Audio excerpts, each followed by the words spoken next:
ನಿನ್ನೆ ಮಲ್ಲಿಕಾರ್ಜುನ ಖರ್ಗೆ ಅವರ ಮನೆಯಲ್ಲಿ ಭೋಜನ ಕೂಡ ಭಾಗವಹಿಸಿದ ಮುಖ್ಯಮಂತ್ರಿಗಳು ಮತ್ತು ಕೆಲ ಸಚಿವರು ನಿನ್ನೆ ಸುತ್ತೂರು ಮಠಕ್ಕೆ ಹೋಗಿದ್ದಾರೆ. ಸುತ್ತೂರು ಮಠದ ಗರ್ಭಗುಡಿಗೆ ಹೋಗಿ ದೇವಸ್ಥಾನ ಪೂಜೆ ಸಲ್ಲಿಸಿದ್ದಾರೆ.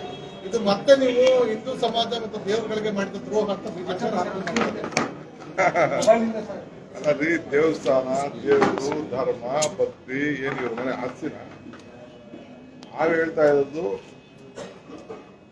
ಧರ್ಮದಲ್ಲಿ ರಾಜಕಾರಣ ಇರಬಾರ್ದು.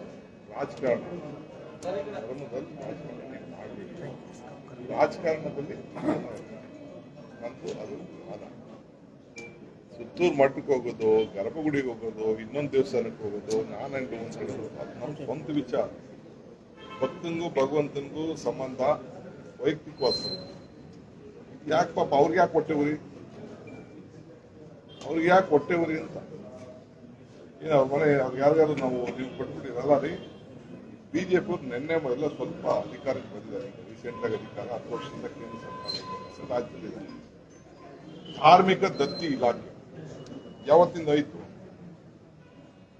ದೇವಸ್ಥಾನಗಳನ್ನ ಸರ್ಕಾರನೇ ಊರ್ಜಿತ ಮಾಡುವಂಥದ್ದು ಕಾಂಗ್ರೆಸ್ ಸರ್ಕಾರದಲ್ಲಿ.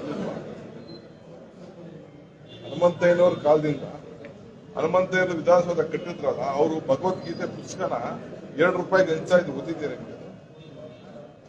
2 ರೂಪಾಯಿಗೆ ಹಂಚಾ ಇದ್ರು. 2 ರೂಪಾಯಿಗೆ ಒಂದು ಸಣ್ಣ ಪುಸ್ತಕ ಮಾಡಿಬಿಟ್ಟು ಎಲ್ಲರಿಗೂ 2 ರೂಪಾಯಿಗೆ ಭಗವದ್ಗೀತೆನ ಆವತ್ತಿನ ಕಾಲದಲ್ಲಿ ಹಂಚಿದ್ದಾರೆ ಹನುಮಂತಯ್ಯನವರು. ಕಾಂಗ್ರೆಸ್ ಇಂದ ಮುಖ್ಯಮಂತ್ರಿ ಆಗಿದ್ದ ಸಂದರ್ಭದಲ್ಲಿ ಸಪರೇಟ್ ಧಾರ್ಮಿಕ ದತ್ತಿ ಇಲಾಖೆ ಇದೆ.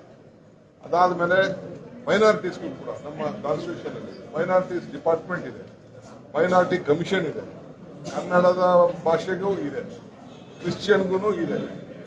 ಆಮೇಲೆ ನಾವು ಜೈನರು ಕೂಡ ಕೇಂದ್ರ ಸರ್ಕಾರ ಮೈನಾರಿಟೀಸ್ ಅಂತ UPA ಗೌರ್ಮೆಂಟ್ ಅಲ್ಲಿ ಅವರು ಅಲ್ಪಸಂಖ್ಯಾತರು ಅಂತ ಟ್ರೀಟ್ ಮಾಡಿದ್ದಾರೆ.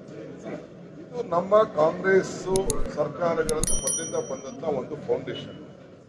ಈಗ ಬಂದು ನಂದು ಅಂತ ಅಂದ್ಬಿಟ್ಟು ಹಾಕೊಂಡು ಊರಲ್ಲಿ ಎಷ್ಟೋ ಬಸವ ಹುಟ್ಟವ್ರಿ, ಎಲ್ಲ ಹುಟ್ಟವೆಲ್ಲ ಓರಿಗಳಾದವೆಲ್ಲ ಬಸವ ಆಗ್ತದೆ. ಆಗಲ್ಲ. ಸುಮ್ಮನೆ ಈಗ ಪ್ರಯತ್ನ ಮಾಡ್ತಾ ಇದ್ದಾರೆ ಅಷ್ಟೇ. ಮಾಡಿ